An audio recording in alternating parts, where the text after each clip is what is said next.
এক হাদিস আল্লাহ রাসূল বলছেন যে এই কান কাটা ছাগল, মরা ছাগলটা তোমাদের কাছে যেমন মূল্যহীন, তোমাদের কাছে যেমন কোনো মূল্য নাই, আল্লাহ তাআলার কাছে এই দুনিয়াটা হচ্ছে কি তোমাদের এই কান কাটা ছাগলের মতো মূল্যহীন, কোনো মূল্য নাই। তিরমিজি শরীফের 2320 নম্বর হাদিসে আল্লাহ রাব্বুল আলামিন তার রাসূলের মারফতে বলছেন, সাহল ইবনে সাদ রাদিয়াল্লাহু তাআলা বর্ণনা করছেন যে আল্লাহ তাআলার কাছে যদি এই পৃথিবীর কোনো মূল্য থাকতো, তাহলে আল্লাহ তাআলা কোনো কাফের, কোনো বেঈমান কাউকে এক ঢোক পানি পর্যন্ত গিলতে দিতেন না, পান করতে দিতেন না। আপনি দেখেন পৃথিবীর দিকে এখন আল্লাহ মানুষ কতজন, আর আল্লাহর বিরোধিতাকারী, আল্লাহর সাথে শিরককারী কত মানুষ আছে। আমরা যারা আল্লাহর ইবাদত করি, আমরা যারা সালাত আদায় করি, দান সাদাকা করি, ভালো কাজ করি, ভালো কাজের কথা বলি, ভালো কাজের উপদেশ দিই, আমাদের দ্বারাও কি বিভিন্ন পাপ সাধিত হয়। আমরা অতি নগণ্য আল্লাহ তাআলার ক্ষুদ্র বান্দা, পাপী বান্দা ধরতে পারেন। শুধু মহান আল্লাহ তাআলা আমাদেরকে নিয়ে 5 ওয়াক্ত সালাত আদায় করি না, এটা হচ্ছে আল্লাহর বিশেষ দয়া, বা আল্লাহ হেদায়েতের পথে আমাদেরকে রেখেছেন, এটা আল্লাহ তাআলার বিশেষ দয়া। কিন্তু আর যারা আছে আপনি দেখেন, সবাই পৃথিবী নিয়ে ব্যস্ত, সবাই দুনিয়া নিয়ে ব্যস্ত। এই যে কোরআনের আলোচনা, কোরআনের মাহফিল, দিনী আলোচনা, দিনী মাহফিল, আমাদেরকে ইলম অর্জন করতে হবে, জানতে হবে, শিখতে হবে, বুঝতে হবে, দিনের পথে চলতে হবে, এই নিয়ে মানুষ কি আছে অনীহা প্রকাশ করছে, আগ্রহ নাই। দিন শিখার ব্যাপারে আমাদের কোনো আগ্রহ নাই। কারণ কি আমাদের কাছে? কি আমাদের কাছে কারণটা হচ্ছে যে আমরা পৃথিবীকে বেশি প্রাধান্য দিচ্ছি, অথচ আল্লাহ রাব্বুল আলামিন সূরাতুল তাকাসুর 1 এবং 2 নম্বর আয়াতে বলেছেন, আল হাকুমুত তাকাসুর হাত্তা যুরতুমুল মাকাবির। প্রাচুর্যের প্রতিযোগিতা মানুষকে মোহছন্ন করে রেখেছে, মানুষের ধন সম্পদের প্রতিযোগিতা মানুষকে আচ্ছন্ন রেখেছে, বেহুশ করে দিয়েছে। মানুষ পাগলের মতো দুনিয়ার পিছনে ছুটছে। কতদিন পর্যন্ত ছুটবে? হাত্তা যুরতুমুল মাকাবির, যতদিন পর্যন্ত সে কবরে না যাবে। অর্থাৎ আমি আপনি যে দুনিয়ার পিছনে ছুটছি, আমরা যে দুনিয়ার পিছনে ছুটছি, দুনিয়ার পিছনে যে আমরা ছুটে বেড়াচ্ছি, এটা কতদিন পর্যন্ত? যতদিন আমরা কবরে না যাচ্ছি ততদিন পর্যন্ত। যেদিন আমরা মারা যাব সেদিন আমাদের সমস্ত কার্যকলাপ বন্ধ হয়ে যাবে। আমাদের গ্রামের ভাষায় একটা কথা আছে যে আজ মরলে কাল 2 দিন। জীবন খুব বাস্তবতা, খুব কঠিন, জীবনের বাস্তবতা খুব কঠিন। আমি নিজেই যদি বলি যে যখন আমার বাবা মারা যায়, প্রথম মনে হতো যে জীবন চালানো খুব দুষ্কর, রাত কাটবে না, দিন কাটছে না, সময় কাটছে না, খুব কঠিন, খুব কঠিন। এখন দেখা যায় আমি ওই মানুষটাই হয়তো মাসে, হয়তো সপ্তাহে, হয়তো বছরে, বা কোনো এক সময় আমি আমার বাবাকে স্মরণ করি, বা খুব কম সময় মনে পড়ে। কখন মনে পড়ে? যখন দেখি কোনো সন্তান তার পিতার আদর বা ভালোবাসা পাচ্ছে, তার বাপ তার কোনো সন্তানকে ডাকছে, তখন মনে হয়। তাছাড়া বেদার্সে পৃথিবী নিয়ে ব্যস্ত আছি, হয়তো অনেক সময় হয় এরকম যে বাপের জন্য দোয়া করারও সময় পায় না, অনেক সময় হয় বাপের কবর জিয়ারত করারও সময় পায় না। কেন? যে আমার যে যারা বাল বাচ্চা আছে, আমার উপরে যাদের দায়িত্ব আছে, আমরা হচ্ছে কি পৃথিবী নিয়ে ব্যস্ত আছি। অথচ আল্লাহ রাব্বুল আলামিন বলছেন যে এই পৃথিবীটা কিছুই না, আল্লাহর কাছে এই পৃথিবীর মূল্যহীন। একটা হাদিস আছে, হাদিসে কুদসি 54 নম্বর হাদিস, আব্দুল্লাহ ইবনে মাসউদ রাদিয়াল্লাহু তাআলা قال النبي صلى الله عليه وسلم قال আল্লাহ সুবহানাহু ওয়া তাআলা বলেন, ফাদখুলুল জান্নাতা ফাইন্না লাকা মিসলাহ দুনিয়া ওয়া আসারাতা আনারি। আল্লাহ রাসূল বলছেন যে আল্লাহ তাআলা বলেন, মানুষকে যখন পৃথিবীর সব শেষ মানুষকে যখন জান্নাত দেওয়া হবে, একটা মানুষকে সব শেষে যখন জান্নাত দেওয়া হবে, তো আল্লাহর কাছে যেটা কমা জান্নাত, সব থেকে কমা আমরা বলি না নিম্নমানের জান্নাত, এই জান্নাতটা হচ্ছে পৃথিবীর থেকে 10 গুণ বড়। সুবহানাল্লাহ। দেখেন, এটা হাদিসে কুদসি 54 নম্বর হাদিস, আব্দুল্লাহ ইবনে মাসউদ রাদিয়াল্লাহু তাআলা বলেন, আল্লাহ তাআলা বলছেন যাকে সব শেষে জান্নাতে দেওয়া হবে, তার জান্নাতের আয়তনটা হবে পৃথিবীর 10 গুণ।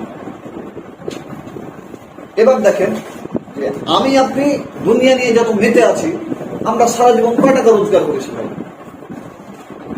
আমরা সারা জীবন কয় টাকা রোজগার করেছি, কয় কাঠা মাটি কিনেছি, কয় বিঘা জমি কিনেছি, কাঠা বিঘা বাদ দিই কয় কাঠা জমি কিনেছি, কত লাখ টাকার মালিক হয়েছি।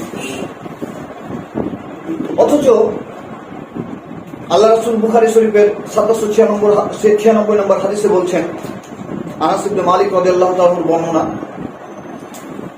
তিনি রাসূল সাল্লাল্লাহু আলাইহি ওয়াসাল্লামকে বলতে শুনেছেন, জান্নাতি কোন নারী যদি দুনিয়াবাসীর দিকে তাকাতো, তার আসমান জমিনের সবকিছু আলোকিত হয়ে যেত। জান্নাতের কোন হুর বা জান্নাতের যেগুলো নারী আপনার খাদেম থাকবে, এগুলো যদি খালি আসমানের নিচে টুকি মেরে দেখতো, খালি একটু, আমরা যেটাকে টুকি বলি, টুকি মেরে যদি দেখতো, তাহলে কি পুরো পৃথিবী আলোকিত হয়ে যেত। এবার আল্লাহ রাসূল বলছেন যে তার মাথার যে ওড়না, তার মাথায় যে একটা ওড়না দেওয়া থাকবে, এই ওড়না হচ্ছে তার দুনিয়া এবং তার মধ্যে যা কিছু আছে সবকিছুর থেকে উত্তম। তার মানে আপনি সারা পৃথিবী যদি বিক্রি করে দেন, সারা পৃথিবীর জায়গা জমি, ধন সম্পদ, তেল, পাথর, হীরা, জহরত, ইউরেনিয়াম, সব থেকে দামি পদার্থ ইউরেনিয়াম, আপনি পৃথিবীর সমস্ত কিছু বিক্রি করে দেন, আপনি দূরের একটা কি কিনতে পারবেন না, মাথার চাদর, স্কার্ফ কিনতে পারবেন না। অথচ আমরা দেখেন দুনিয়া নিয়ে কত ব্যস্ত আছি। আমরা জানি যে দুনিয়া আমাদের কাছে মূল্যহীন, আমরা জানি আমাদের দুনিয়া শেষ হয়ে যাবে, আমরা জানি আমাদের দুনিয়ার পরে দুটো জায়গা, হয় জান্নাত না হয় জাহান্নাম। আমরা জান্নাতে যাওয়ার আকাঙ্ক্ষা সবাই করি, আমরা সবাই জান্নাতে যেতে চাই, কিন্তু আমরা জান্নাতে যাওয়ার রাস্তা অবলম্বন করতে চাই না। অনেক আগে আমরা যখন ছোট ছিলাম, আবু সালেহ জিয়াউল হক একজন তাফসীর কারক ছিলেন, চাঁপাইনবাবগঞ্জ টাউন আলিয়ার সম্ভবত প্রিন্সিপাল। তিনি একটা তাফসীরে বলেছিলেন যে আপনি জান্নাত যেতে চান, আল্লাহ রাব্বুল আলামিনের গাড়ি দুনিয়াতে দুটা, একটা হচ্ছে জান্নাতের গাড়ি, একটা হচ্ছে জাহান্নামের গাড়ি। আপনি জান্নাত যেতে চান, কিন্তু আপনি উঠেছেন জাহান্নামের গাড়িতে, আপনি কোনোদিন জান্নাতে যেতে পারবেন। তো তিনি উদাহরণস্বরূপ বলেছিলেন যে আপনি যেতে চান ঢাকা, আর আপনি উঠেছেন ভোলাহাটের গাড়িতে, বা চাঁপাইনবাবগঞ্জ যেতে চান আপনি, আর গোলাপবাজারে এসে উঠেছেন আপনি ভোলাহাটের গাড়িতে। এখন বরগাছি যখন আপনি পার হয়েছেন, এবার সমস্ত হৃদয়, প্রাণ, মন খুলে আল্লাহ তাআলার কাছে দোয়া করছেন, আল্লাহ তুমি আমাকে চাঁপাইনবাবগঞ্জে পৌঁছে দাও, আল্লাহ তুমি আমাকে চাঁপাইনবাবগঞ্জে পৌঁছে দাও। গাড়ি কোনদিন চাঁপাইনবাবগঞ্জে পৌঁছবে? গাড়ি কোথায় গিয়ে পৌঁছবে? ভোলাহাটে। আজকেও আমরা জান্নাত যেতে চাই, আমরা সবাই জান্নাত যেতে চাই, কারণ জান্নাত এত সুখের জায়গা, কিন্তু আমরা জান্নাতের রাস্তায় চলতে চাই না। যখন মানুষকে বলি ভাই আসো এটা কল্যাণের পথ, মানুষ তখন কি মুখ ফিরিয়ে নেয়।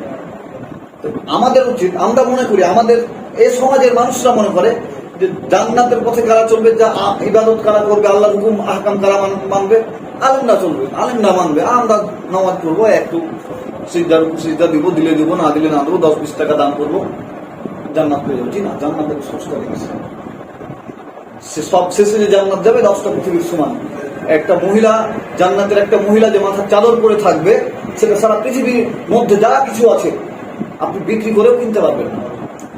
তাহলে আপনাকে যদি জান্নাত পেতে হয়, তাহলে জান্নাতে যাওয়ার রুল রেগুলেশন, জান্নাতে যাওয়ার রাস্তায় আপনাকে ধাবিত হতে হবে, জান্নাতে যাওয়ার রাস্তায় আপনাকে চলতে হবে। একটা হাদিস বলি, শেষ করবো ইনশাআল্লাহ আজকের বক্তব্য। 2টা হাদিস বলবো যে আসলে এই দুনিয়ার জীবন কি, আমাদের আলোচনার বিষয় যেহেতু দুনিয়ার জীবন এবং হচ্ছে কি আখিরাত, আখিরাতের আবাসস্থলটাই হচ্ছে কি আমাদের জন্য উত্তম। মুসলিম শরীফে একটা হাদিস আছে, হাদিসে বলা হয় এরকম যে ইল্লা মিসলু মা ইয়াজআলু আহাদুকুম ইসবাহু ফিল ইয়ামি ফায়ানজুর বিমা ইয়াবগি। এই হাদিসে বলা হচ্ছে যে মানুষের জীবনে